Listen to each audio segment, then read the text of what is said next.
Kia ora. Hi everyone. Hey, welcome to July's Earth Prediction Series using the Psi cards created by Carl Jung. So I now know how to pronounce his name thanks to one of my viewers and your helpful tips on his surname. Let's see what collective conscious energies are going to arrive for July. As it turns out, June was far more active than I had anticipated. And in fact, we're still in June as I do this reading because I am away in Australia for a lot of July, and especially the beginning part of July. So we'll shuffle these cards with that connection and see what's ahead. July 2016. The home, the mother, she's back again. And I think we really needed to reevaluate the mother and what that meant, the skills, the libido,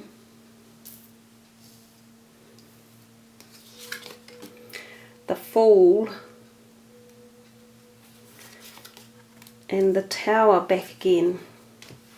Okay, I don't like the libido and the Fool together.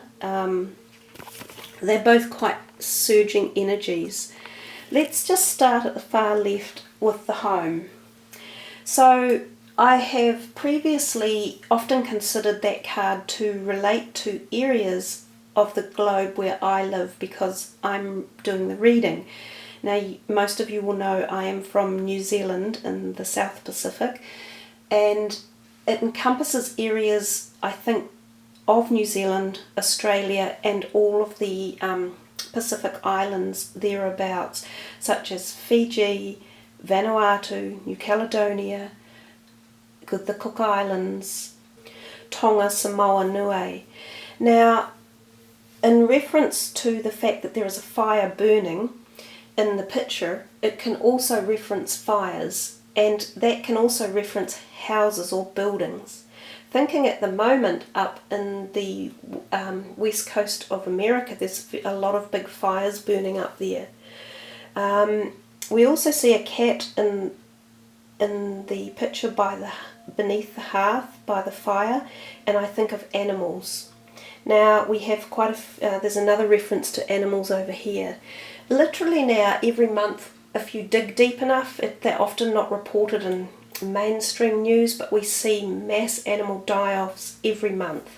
So something on the planet is occurring that's creating this, whether it's pollution of our waterways, especially for our aquatic animals, no oxygen in the water, so toxic water, or whether we see mass bird die-off sometimes. There's something on the planet that is altering the ability for our natural life to thrive and live well. So July might have a little bit more of that for us to either experience or see or note. Now we come back to the mother card. When she turned up in June, I said we often think of her as associated being the mother and the children scenario. So sometimes incidents can happen at a global level where families are indicted one way or another, or children and parents, or mothers and children. There's a loss there that goes on. We also think of mother as being Mother Earth, so Earth herself, so some sort of fractious energy or implications about Earth. The other thing we can think of from the mother card is the nurturing aspect, and that the mother is in the greatest connection, love.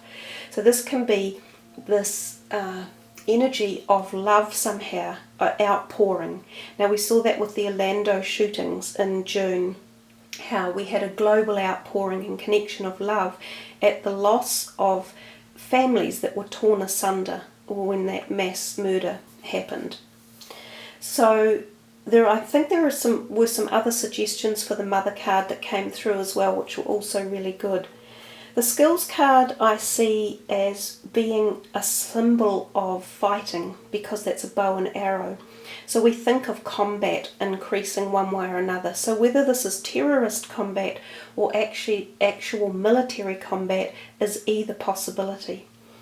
Sometimes it means hand-to-hand combat, so forces or fleets of military going down onto a place to actually physically land and increase their physical combat power when they're fighting at a ground level. So that's a possibility to see an increase in July. I also think with the skills we see those two arrows in the ground, so I have always thought of things falling down, like coming down out of the sky. So this can be many different perspectives, such as missiles. Well, in June, North Korea offloaded 2 or 3 missiles within hours of each other, which had brought the total offloading of missiles to 6 for this year alone. So whether or not North Korea does some more missile attempts, or it can be other space-related things, such as other missiles from other countries being set off and set into space.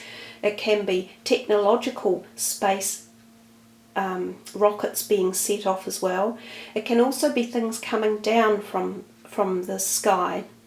So it can be comets or asteroids or meteorites, that type of thing. So there could be an increase there, or we could see some interesting or unusual ones, or there might be one comet or something that is a trajectory for July that is coming. It can also mean other things coming down from the sky as well, such as possibly planes and things like that. So we move to the libido card, where we've talked briefly about the mass animal implications of that card. And the other thing we know is that libido is powerful brute force. So it's sudden energetic release of something. And we see the rushing water in the background, so it's often associated with rapid flooding and inland tsunamis, that type of energy and power and force. So sometimes this can be the accumulation of incredible storm cells forming and wreaking havoc. Mudslides and events like that can occur as well. Now, given that it's next to the Fool card, the Fool card sees the picture in the background of a house teetering on the edge of a cliff about to fall. So we come back to this issue of buildings and houses and mudslides and cliffs and edges and movement. The Fool has always, to me, given the feeling of earthquakes, and they can be quite big quakes. So you may even see some around the 7 mark, which we haven't had many of, or even slightly higher for July.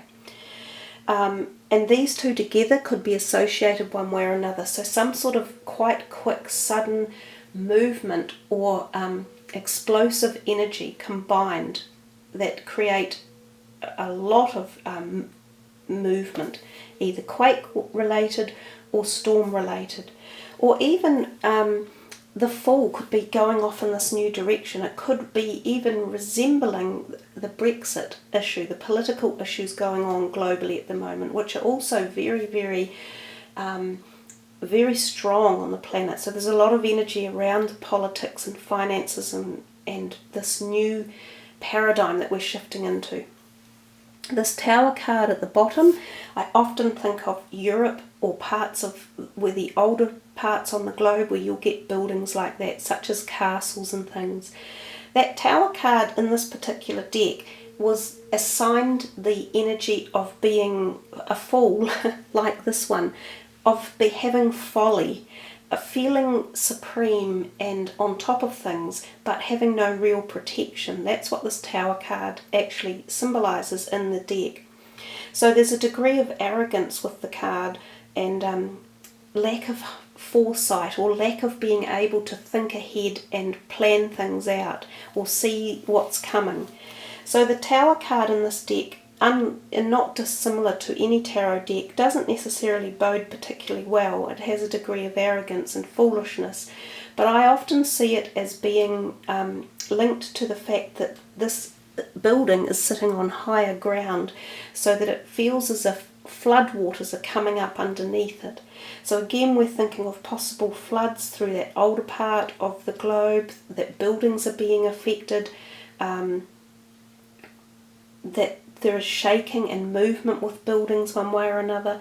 So there we are, guys. Quite an interesting, moving looking month for July. It feels as if things are either unstable or there's a lot of movement. And again, as I say, this could be at political levels, at country levels, at financial levels, all sorts of things going on. So hey, I really love all your comments that you are leaving and all your interpretations of the cards as well. Keep it up. Great work, guys. So have a really good July ahead. Be safe, everyone, and be happy. Ka kite anoa, much aroha. Namaste.